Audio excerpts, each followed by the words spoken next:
Hi all. These are generally conversations between adults after the children have left the table. The language can be spicy and the subjects can get saucy. So if you're ready, this is the Southern Fork. Unscripted kitchen chats and also studio chats with some of the most interesting voices in the culinary South. I'm Stephanie Burt, a food and beverage writer based in Charleston, South Carolina, who travels with her fork to write for a variety of publications, from magazines you might have on your coffee table to the website you love to visit for your favorite recipes. And I'm inviting you to come behind the scenes with me to get to know the people who make this Southern culinary landscape so special. I'm always hungry for the next bite, thirsty for that next sip, and ready for the next conversation. Let's dig in.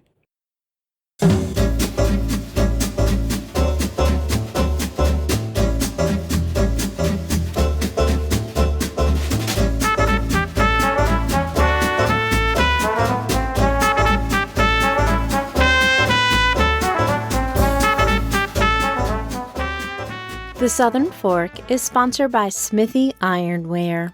Smithy has been a supporter of this show for so long, you might not realize how much their line of cookware has grown in the past couple of years. In addition to a range of cast iron skillets, including my beloved number 12 skillet, Smithy recently launched a new carbon steel skillet that's hand-forged by blacksmiths on the old Charleston Naval Base. And then there's the new Dutch oven, which is a thing of beauty. Featuring the only fully polished cast iron interior in the industry and a tight-fitting lid with a signature brass knob, it's perfect for braising, roasting, frying, and more. And if you like to get outside this time of year, it's also a welcome addition to any alfresco setup. During these unprecedented times, cooking is a welcome source of constancy and comfort that, however small, makes life a little bit better. Something we could all use an extra helping of right about now. Check out the full line of Smithy Ironware at smithy.com. That's Smithy with an EY.com. And remember that something as well made as a Smithy is an heirloom meant for everyday enjoyment. Use it well, and you can use it for life. When I typed the name Kevin Gillespie in Google, one of the suggestions that came up was Top Chef Kevin. How cool is it if that's your nickname? But if you just know Chef Kevin Gillespie from Bravo's Top Chef, then you only know half the story. He's a chef's chef, building community behind the scenes, cooking great food out of his growing number of restaurants in Atlanta, and a scholar of technique and Southern culture, which is evident in his writing. His family of restaurants, Gunshow, Revival, Communion, Cold Beer, and Old Reliable, are under a parent company he calls Red Beard Restaurants. And right now, Red Beard family meals are one of the hottest to-go tickets in Atlanta. We recorded this during the Charleston Wine Food Festival, a time that now seems super distant. But his passion for his staff, his craft, and the future of both spurs him on. Welcome to the Southern Fork, Kevin Gillespie. Happy to be here. Oh, and here is the Renaissance Charleston Historic District Hotel. That's a really long name, but we got to sneak into a conference room to have a quiet talk because we're kind of in the middle of like crazy town right now. Yeah, it wouldn't, if we were talking in the lobby, it would just be a bunch of background. We might as well be at a concert. Yes. And then, of course, Charleston Wine and Food. I really need a quiet moment with you, and you're a bit of a celebrity. I mean, I could use some quiet moments in general. Like when you show up for a festival, they're few and far between, to say the least. That's so true. But We are sitting in this hotel because another Southern chef that you also know, Vivian Howard, is opening 2 restaurants here. I'm excited about it. Yeah. So Vivian's going to move up into 4 restaurants now. No, she has 3 already. Yeah, so she'll go to 5. Yeah. And you are currently at? Yeah, we have 5 full. We have one that's a seasonal restaurant, Communion. So right now we have 6 technically because it just opened. So, but 5 full-time restaurants. What is a seasonal restaurant? So this one happens to be an outdoor beer garden. So it's only open when you'd want to be outside. So it opens in the spring and then it stays open through basically the easy way to I explain is it stays open through football season and then it goes away. So, that's a great way to explain it. Yeah. So to me, the signature space is Gunshow. For sure. And it's such a fun event. Actually, I remember eating a lot of food and then being like, what? Because it's such a fun thing. You forget like, oh, this is a bill. This is going to come up. Yeah. It sneaks up on you. But it's great because the chefs kind of sell the pieces. So, and that was honestly I get a lot of credit for the genius of Gunshow, and a lot of it was a happy accident. It never occurred to me that it would be easier to sell a lot of food the way that we did. I knew it would be easier to get someone to order something that they normally wouldn't. The goal was a lot of the times when you read a menu, chefs get really wordy and sometimes we like to write things the way we like them written, but they don't mean anything to the normal person. And so Gunshow was built around the idea of a conversation is going to be a lot more settling for someone. They'll try something maybe they wouldn't. It's turned out that the other benefit of it is that it's really hard for people to say no to the person who made it. So when they go, I did this myself, people just go, okay, I'll take it. Of course. Especially, when you're looking at it and you're like, well, looks delicious. Yeah.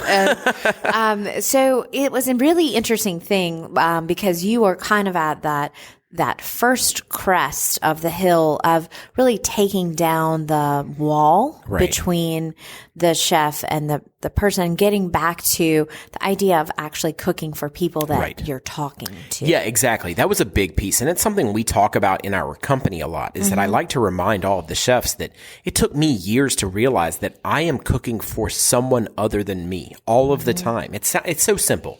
And I'm sure people listening to this go like, really, Kevin? It took you that long to figure that out. But chefs tend to be very artsy. And so they get in their own head and they conceptualize a lot of the time just on what they are feeling. And it's a big step in a chef's life when you realize that your art form is the only one really of all that exists that's intended entirely for someone other than you. Yes. And that changes the way you think. Intended for consumption. Right, exactly. Right. And so Gunshow went one step further and said, what if instead of just conceptualizing it for other people, what if part of the way it worked was that the dialogue based around why was actually given to you directly from the artist? What if it was an artist talk every single night as opposed to, relying, as it were, to sort of use that gallery illusion, like relying on somebody else to tell the story. Right, and that little tag. Yeah, exactly. Yeah. Oh, I love that. That's so great. Well, also what's so cool about Gunshow is you get to know the other chefs and like Joey Ward's now doing his own thing and he was able to kind of rise up because of this. So I love the concept and I've known, not concept, it's just who you are. You're like a chef's chef. I mean, you build communities. Right. Mentorship is a really big thing for me. I've been really fortunate to work with some people in my career who have cared a lot about my future. And I think it's really important that that chefs in general really remember that our time here is limited. The amount of time that I actually have to influence the culinary landscape is pretty small in the grand scheme of things. But, and also your knees going down to the little boy. Knees, your back, your everything else.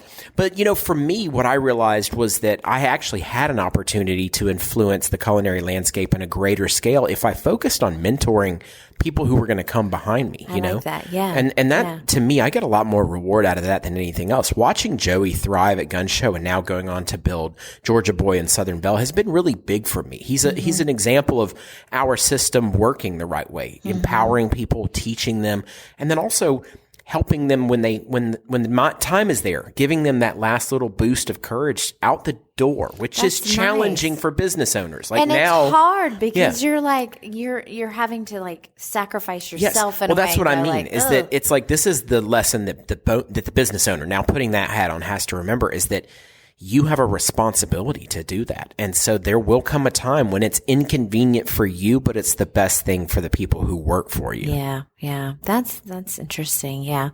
Well, you've helped build the culinary landscape in Atlanta. I know you're not the only one. There's lots of good people. There's been a lot of folks. A lot of folks, but how has it really changed? Can you describe it now? Yeah, it's very different. You know, so I grew up in Atlanta, so I'm one of the few That's natives. Why I wanted to be like, hey. And certainly in the early days, like when I was a kid, and I don't mean like little kid, but when I was a teenager, when I knew that this was the field I wanted to go into, the fine dining landscape or high-end dining landscape was a very specific thing. It had a very continental cuisine feel. Yes. It was, to a certain degree, formulaic. It was a lot of the same restaurants. And I don't mean that as a slight to the people who were doing the best thing they could do at the time. Mm-hmm. But everything kind of fell into the same form. And no one was really comfortable yet with this idea that Southern food could in fact be progressive. You know, that was a foreign concept. Right. The idea of where the food came from didn't matter. It was very European, so it was very technique driven. Mm-hmm. Well, I left for college, and then I left again and moved to the Pacific Northwest, which had a very different ethos. And by the time I came back in 2008, the world had changed for the South. All of a sudden, people were concerned with where their products came from. And all of a sudden, they were really starting to just barely glimpses of getting comfortable with this idea that you could allow your culture's cuisine to be the backbone of your restaurant, regardless of whether you wanted to do casual food or fine dining. Yes. And so if you were like me and you grew up in a sort of a very classic deep South upbringing, right, you could still allow those ingredients and those foods to show up on a table of a progressive tasting menu. And that was a big change. And nowadays, that stuff is very commonplace. So, you know, all restaurants are really careful where their ingredients come from. Right. You're seeing culture showing up, you know, and I mean any kind of culture, everything from what we deem ethnic cuisine to really sort of deep-rooted regional cuisine, all showing up in both casual and high-end dining. And then one more thing has finally started to take place in the industry. And I like to think that I was one of the people that helped make this happen, because I was certainly in the very beginning of it. Mm-hmm. And it was the idea that a chef could be a successful owner and that he or she could drive the entire thing, not just the food, that the chef could drive the experience, and that they could build a restaurant where there was a certain feel about it that was indicative of a very specific person, and that you didn't need to build the way we used to, which was, let's make sure that it has enough generic so that it appeals to everybody. And now we're saying, no, let's make it very personal, because that will appeal to people, because they'll find some nuance of themselves in the subtlety of your place. And I know we were early on adopters of that, and I'm happy to see that's now becoming standard. Well, and as I've watched you cook and grow and had your food and seen you, I see that in your restaurants. I mean, these are different aspects of your personality, and it's really cool. I mean, I was just hitting some Instagram likes on your feed and saw that cold beer. You had like the puppy adoption. It was you with the puppy. I mean, you do know that like if you were on the dating apps, that's one of the hacks, right? Oh, I didn't know that. No. Yeah, it's a hack. I've never used a dating app. Yeah, you are very fortunate. But actually, there's some post somewhere where somebody was like, if you have a picture with the dog, like you'll get a lot more likes. Oh, so wow. there are all these people, and then the guy has to tell you, "Hey, that's not really my dog." And then you're like, what? That's scandalous. Yeah, I had no idea. I went with the model of, everyone loves puppies. Like, yeah. And I know this has nothing to do with food, but maybe you like puppies enough to come down here? Like, that was sort of the general gist for it at really Cold Beer. Joking. But that is very much a, I want to be a part of the community. Right. You're really reaching into that community and saying, look, I'm part of this. And it might be time to kind of mention that little TV show. Yeah. I mean, that could be not the same. Yeah. For a lot of people that have been on a show like that. It's tough. Top Chef is a very challenging show to participate on. It's a very difficult show to film a season of. It's long for one, and it's intense. And so when people are watching it at home, I get the questions all the time, like about it, whether it being real, and it's very real. Those emotions are very, very real. And what ends up happening is that you come home and you're still like cut to 11. So I've only recently gotten back from filming this upcoming season that comes out on March 19th.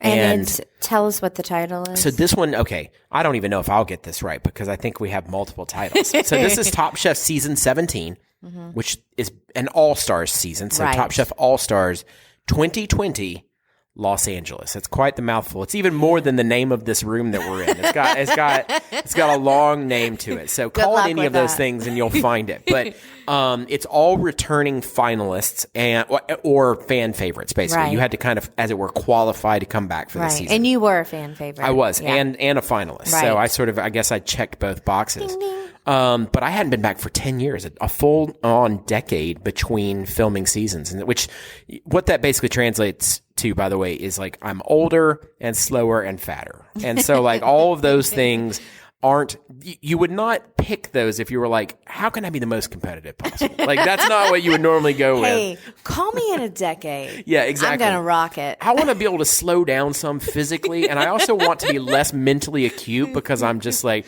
already starting to have dementia. Let's go with that. Like that'll help me a lot better. So that's where we are on this whole Top Chef gig. But you're right. Like, so what it does, and the reason a lot of people will do it, is that it is going to bring a tremendous amount of people into the restaurants. But the thing is that what we get prepared for is that we build restaurants for communities. The way I like to see this is that our community is about to grow. But that doesn't change the fact that we built it for a community. So we stay who we are. If anything, we focus even harder on being who we are, meaning that we're not going to change Gunshow. We're not going to change Revival to adopt to the oncoming business. We're going to say instead, they're coming for this. Like they want a very real version of this. And so it's our responsibility to exceed those expectations. So you ground down more into that. Exactly. Yeah. We really titrate down to what makes each of these places what they are. Right. And once we understand what they are, and places like Gunshow are easy because there's Gunshow's 7, almost 8 years old. Right. So we know what it is. Revival's 5 years old. We know what it is. It's the new ones like Cold Beer that are dangerous, where you go, they're still young enough that they're kind of developing. It's still shaping out. But simultaneously, I think we're really looking forward to finding.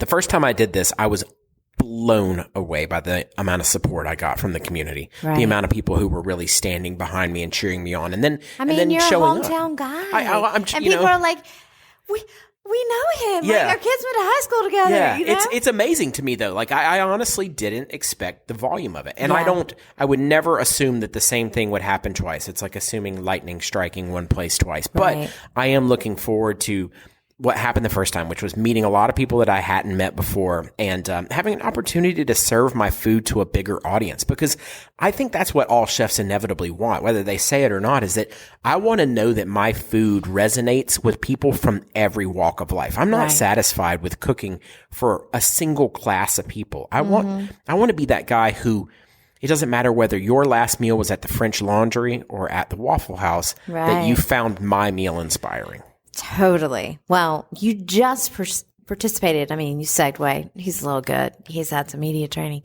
Segued really well into Waffle House Smackdown, which you participated in this morning at Charleston Wine and Food. And you didn't take away. I didn't win, but I honestly don't think that's the point. I've always said, like, this is an 8 o'clock in the morning event, by the way, guys. So for any of you who have not been to it, it starts at 8:30, give or take, in the morning. And it's packed. And it happened to be very cold today. Yeah. And so my responsibility, in my opinion, is I'm here to entertain you. Like, I'm here to make this fun. Like, that's the reason you go to food and wine festivals. They're supposed to be fun. So when I'm seriously competing, I'll go a little bit more head down quiet. But today I was just determined to have a good time. Plus, I will be the first to admit that I have no idea what they're saying to me. Like, I kind of know the language of Waffle House, and it truly is its own language. But I kind of know it the same way that I kind of know Spanish, like just enough to get myself in trouble when I'm actually in an environment where I'm relying on the language. Totally. at home where I'm just ordering tacos, I look like I'm fluent. I look like I was born there. If you go to somewhere where they actually speak Spanish, it's like I know how to start the conversation, and then when the reply comes, I'm like, I only had that first part. Like I only know the beginning. I always just repeat poquito. Yeah. I only know my name is Kevin. Now you gave me your name and you asked me a question. I don't know the answer. So same with the Waffle House thing is that I know that the jelly turned this way means like omelet. But whatever you said didn't register to me as jelly packet. Like all I heard was jumbled up, like just random gibberish. Yeah. So we were talking about this yesterday briefly, and actually, I've had another guest on the Southern Fork, Michael. His mom owns a Waffle House. Oh, and Michael, you didn't tell me about this. The codes with the packets. Yes. And you have a picture of the codes. I do. I don't know if I'm supposed to tell everybody, but there is a cheat sheet at the Waffle House. We're not going to go into it. Right. Because we want to respect the Waffle House. Correct. Right. I'm not going to give away their secret. But so when I saw it training, I pulled out my phone really quick and I took a photograph of it so I could remember it. Right. And it's unbelievable. And it's not, by the way, it's not, if you're thinking to yourself like, well, it's probably pretty obvious, it's not obvious. You won't guess what the things mean. So, the mayonnaise packet turned this way won't make you guess the answer. So it's not as simple as that. It's not like, well, it has eggs, so you put an egg on. Like, no, so not at all. You've literally got a verbal language. Right. And you have a visual language. Right. And they have to mesh, and then you have to do it in short order. Right, exactly. And that's the trick with Waffle House that's unlike anywhere else is that, the server calls out the order to the cook. The cook is both responsible for immediately starting to cook and calling that order back. So not one or the other. Not like they call it back and set up the plate or write it down and then they start cooking. Like, to fit Waffle House timing, you need to be cooking while absorbing the information. And just put that into context. If let's just say you were in school and you were learning how to do something. Let's just say this is wood shop. I'm going to use that as the analogy. Cool. And I always wanted wood shop. I know. I never got to do it either. And you're learning how to make furniture. Right. You would be, if this was equivalent to Waffle House, while the teacher is talking, you're cutting the wood, at the same exact time. You are cutting wood. He's going, we're making a cabinet today. It's going to be made out of cherry wood. And you're like, no, I'm listening. That's what it's like at Waffle House, because otherwise you won't get it done because the time, by the way, this is what they told me. This is coming from Waffle House corporate. The time from when a guest walks in the door to paid and leaving is supposed to be under 18 minutes. What? Yes. Oh my goodness. That's not, if you're. What's a ticket time at one of your restaurants? I mean, what's a good shot? 18 minutes? I was going to say some dishes are 40. Yeah. We tell people on the menu, once you order it, I need 40 minutes. Right. Not 14, not 4 with a weird accent, 40 minutes. And I mean, a table time, for example, they're 18. We're 200. We're a lot more. This is your night. Yeah. Yeah. And exactly. That's what you want. Right. And at Waffle House, they need you to leave so somebody else can take your spot. I know. And I'm really going to be cognizant of that the next time, because I'm the one that's like, can I have a little more? Right. Well, you know what? But now I'm going to be like, I got to get up. What it has made me do as a Waffle House patron is realize that time is money for Waffle House. Yes. And especially if they're busy. And so what I find is that I walk in, I sit down. The minute someone sees me, I order my food, I eat it, and then I get up when I'm done eating and go to the register. I don't even wait for them to come back by and drop the check if they hadn't. I get up and I leave. And so, I'm just I'm trying to fit. I don't want to ruin their numbers. I want to make sure that I'm in and out under 18. I don't want to mess up the company plan. I know. Well, You actually trained at Waffle House, and that's another kind of mentorship, and it's got to kind of blow somebody's mind when they walk in, and you're just like, what? It confuses them a lot, because it's obvious. So in Atlanta, I'm training at a Waffle House, and I'm training at one in a fairly affluent neighborhood. Because Southern Fork listeners, the Waffle House Smackdown at Charleston Wine and Food is serious. Yes, it's serious. It involves months of training. Yeah. For real. So I'm actually working at a Waffle House, and I'm working at one like in a sort of an affluent neighborhood in Atlanta.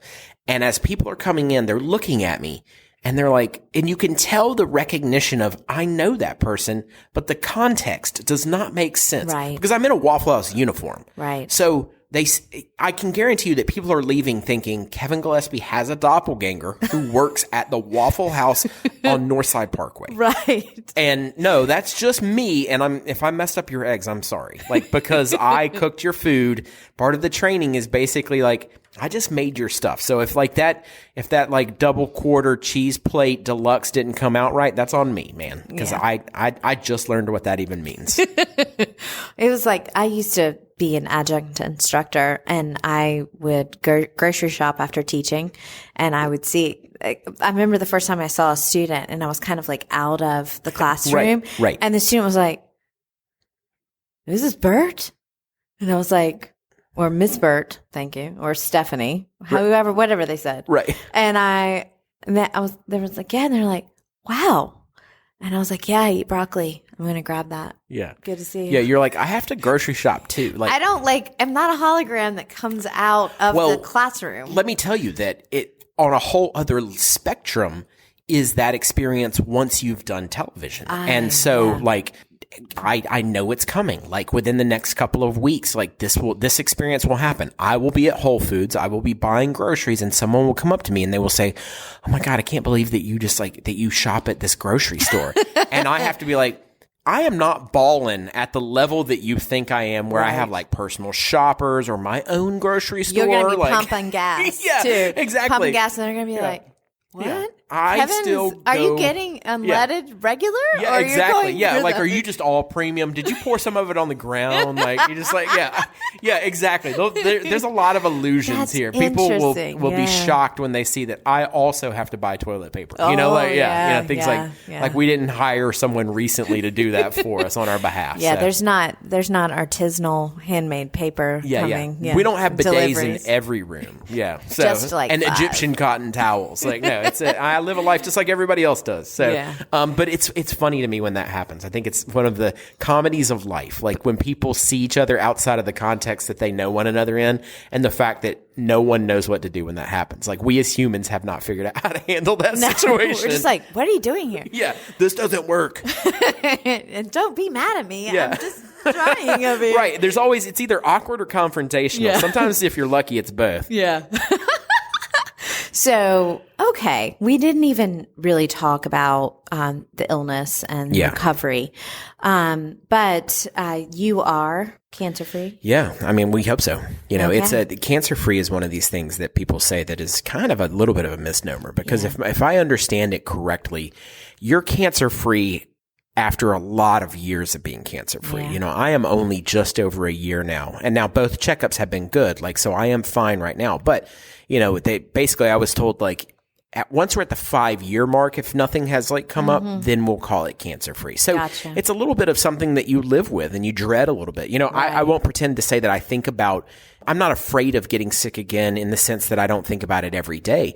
But I will say that every time my next doctor's visit comes around, I get scared about it. Anytime I feel a little bit off, wellness wise, I get scared about it. And it's just kind of a thing that you learn to live with. But as weird as this sounds, I know this is going to sound strange to people, but I think it's the best thing that ever happened to me was getting sick.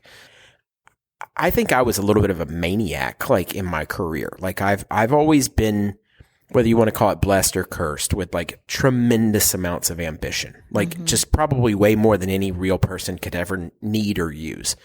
And it drove me to work myself nearly to death and to never be satisfied with what we were doing, even if that thing was just thriving. It was always tasty and amazing. It was always, what's the next thing? But yeah, that's fine. But what are we going to do next? Yeah. And, I had to take a really hard look in the mirror when I got sick, and I had to have some really kind of heart to hearts with Kevin and say, like, you're getting really good at overlooking life and waiting for something to happen that just might not ever come about, And so I think that it helped me reset my agenda tremendously. I'm still a very driven person And that's not going to change. That's a personality thing. But the difference is that now I pay a lot more of attention to what got us there in the first place and the journey getting there than I ever did before. And I appreciate that, because I feel like in some respects now I'm getting more out of my life than I did before it. No doubt. Absolutely. Because I also have a little ambition, and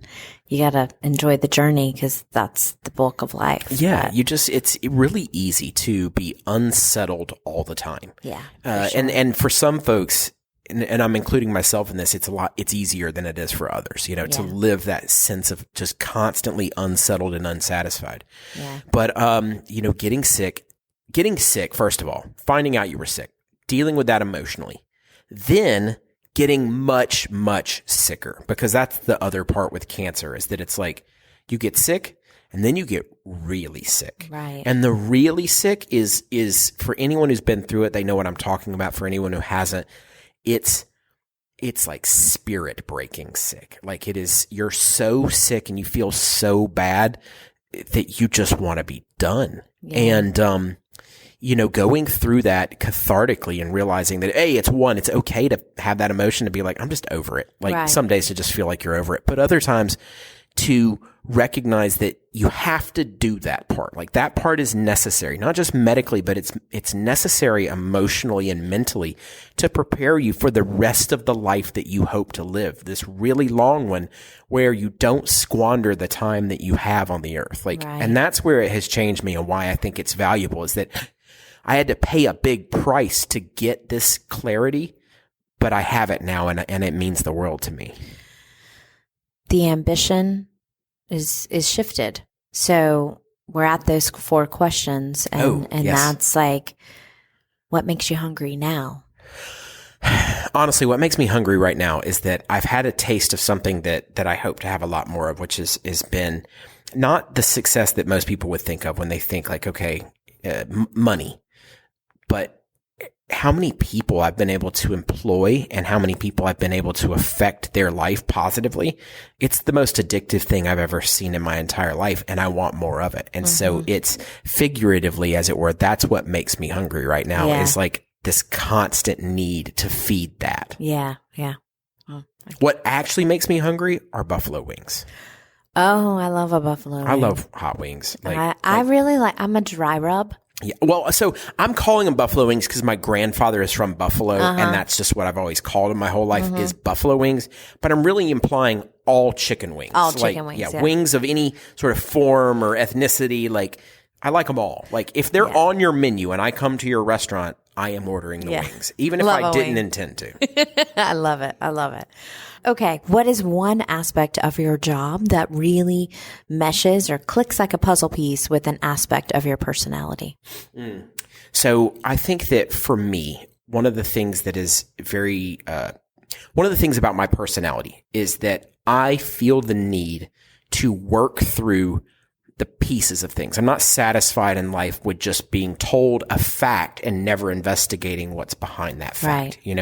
I'm a person who's always craved knowledge. Like, I want to know more about it. And so the great thing about being a cook every day is that there is a surface level where you can just be told, do this, and it will come out just fine. Right. But to be a really great chef, you need to ask why all the time. You need to understand the mechanics and the chemistry and the how and the why behind what's going on. Right. And so I think I've thrived in this field because it is in my nature to always try to pull back the next layer and understand more about it. I love that. That's great. I'm just affirming like I'm the choir here, but moving on. When I edit these things, I hear myself going, yes, right. Mm-hmm. You're like, say it now.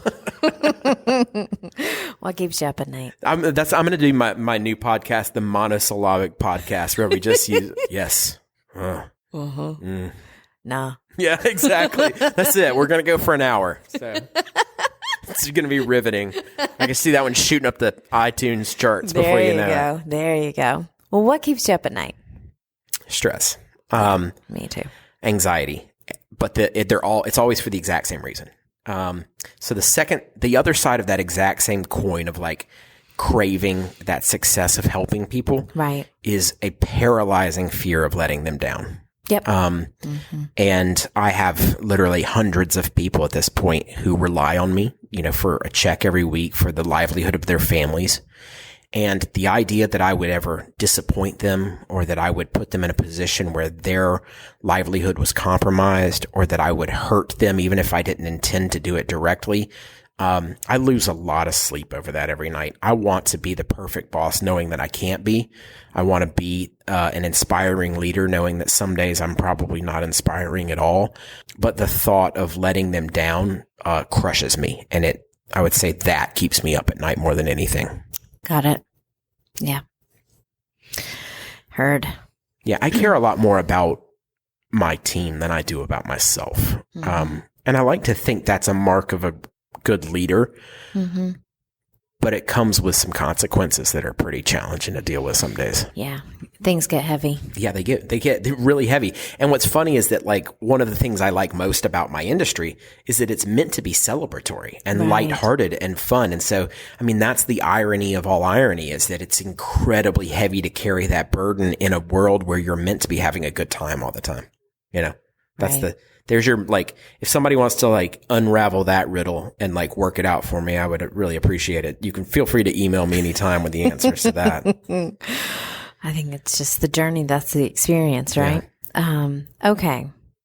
To end on that lighthearted note, I have a magic picnic basket. Okay. I don't talk about it except on the Southern Fork, and I have the ability to time travel.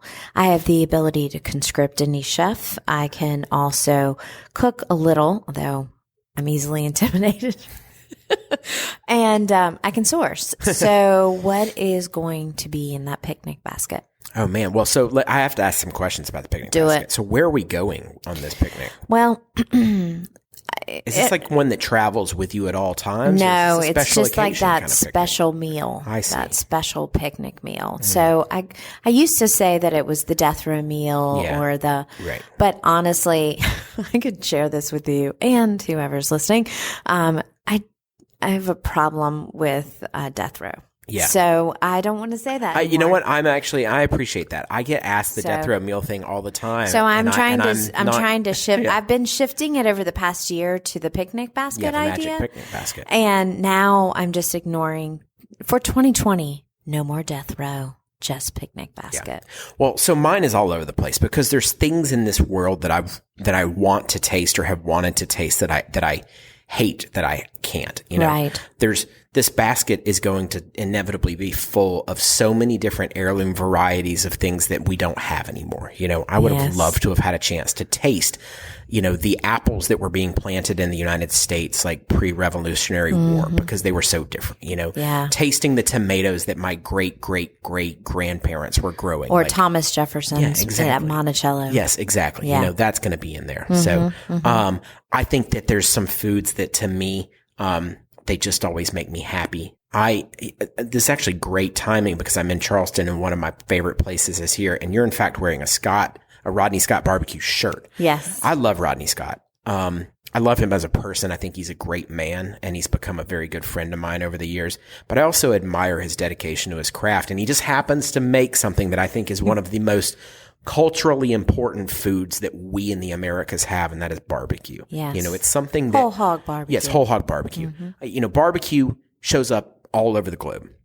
But we truly have a distinctive version here, and especially in this section of the South, this whole hog barbecue predates all the other variants that we have, and it's special. And its flavor, for anyone who's never had it, by the way, I know there's going to be people listening going like, oh, I've had pulled pork. We're not talking about the same thing. It has a very distinctive texture and flavor that is so unique. And to me, that flavor is one that isn't just delicious, it's emotional. Like it makes me feel a connection to all of the work that goes into it. Yes. So that has to be in that picnic basket for me. Love it. I think some of the other things that are in there are things that remind me of my childhood. My granny's molasses cookies. They're still my favorite cookie. I haven't had one in 15 years, but if I could just reach back into time, I would pull one of those out. I would have it. I'd have a slice of her pound cake too. When I was a kid growing up, we would get off the school bus at my granny's house every day, and my granny literally baked a fresh pound cake every single day for me and all of my cousins. Like all of her kids would go to her house, and we would have this fresh, straight from the oven pound cake. And if I could replicate that, snack. Talk about it. It's like it is not an accident I am fat. Like this was a purposeful, lifelong work. Like, I think you're husky. Husky. When I was a kid, that was the brand of pants I wore. That's Husky jeans. We're the same age. Yeah, Husky jeans. You know, I don't know if they still make Husky, but Husky is definitely. Hey, pound cake is worth it. Yeah, right. Let's just put that out there. And that's the point of this picnic basket. Is this thing is exclusively filled with the stuff that's worth it. Yeah. Because there's a lot of like food in this world that isn't that great. Right. And then if I could do one more thing in there, I would go and I would want a glimpse of my personal family's past, something I had never experienced. Oh, yeah. You know, both sides of my family are from Scotland. They immigrated basically right around the Civil War. Mm-hmm. And my family is very proud of their heritage, of their British heritage. And so I would love to have a taste of what came before me. Like I want this thing filled with meat pies and sausage rolls and neeps and tatties and the things like that I know that they get a bad rap culinarily speaking. Nobody's like, you know where the best food in the world is? Scotland. But I believe in this idea. Sorry, Scotland.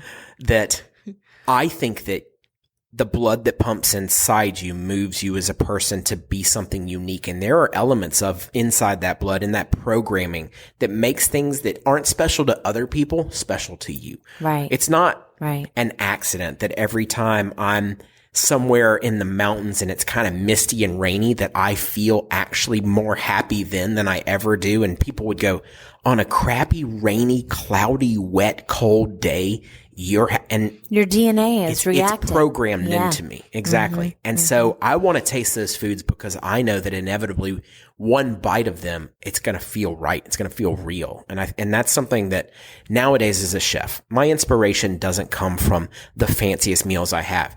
It comes from those moments when I accidentally bite into something and it stirs an emotion in me. Yeah. And it still happens. Yeah, it does. Still happens. And the thing is, the best part about it, and this is the part that like kind of having that clarity on life is that you don't know when it's coming. And so you need to be prepared and aware and mindful and ready for it at any time because you just don't know when it's going to come. And if you're not careful, you'll overlook it. Amen. I can't really add anything to that. So if people want to learn more about Kevin Gillespie, well, you have a lot of other ways than the southernfork.com. He's got books, and we're going to have a tab of course, on the books from the show. So you can purchase directly from our site, but also you'll have some images, some links to the restaurants there.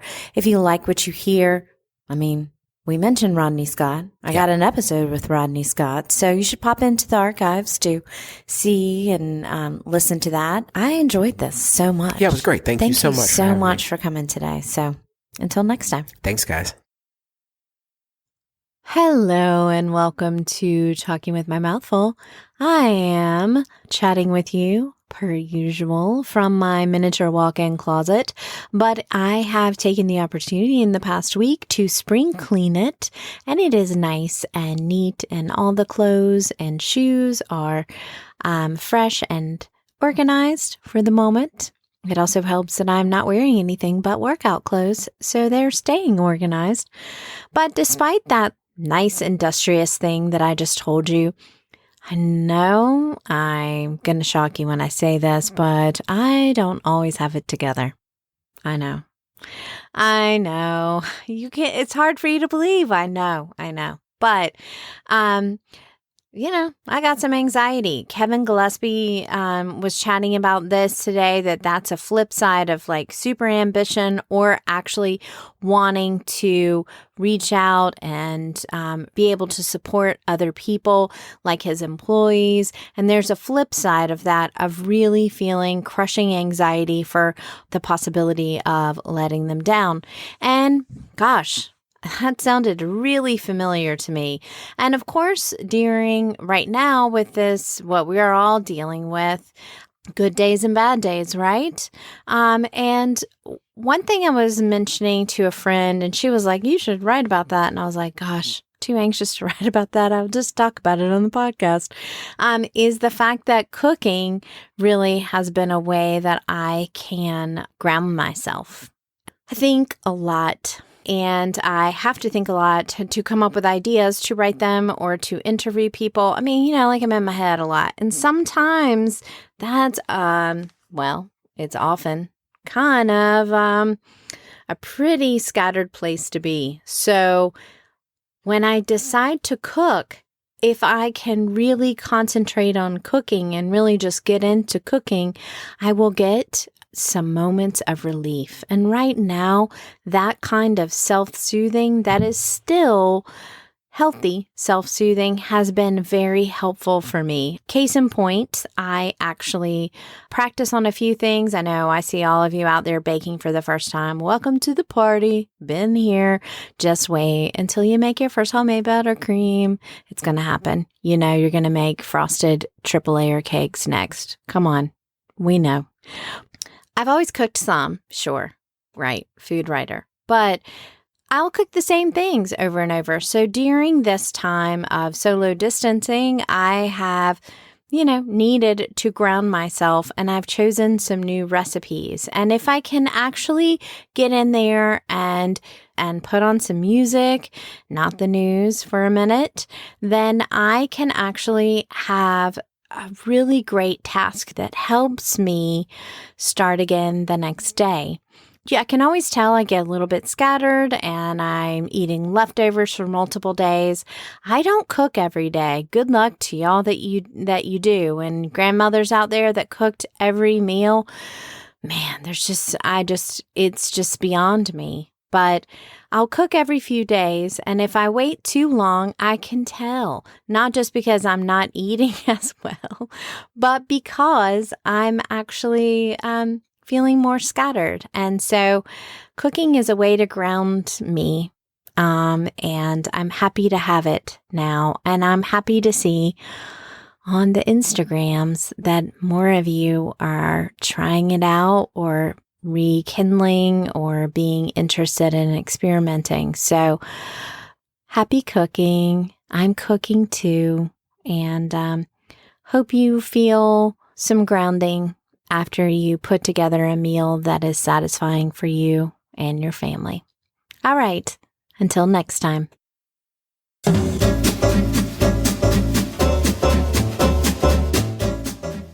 You've been listening to The Southern Fork. I can't wait to bring you more culinary conversations, but in the meantime, I have one question. Are you going to eat all that?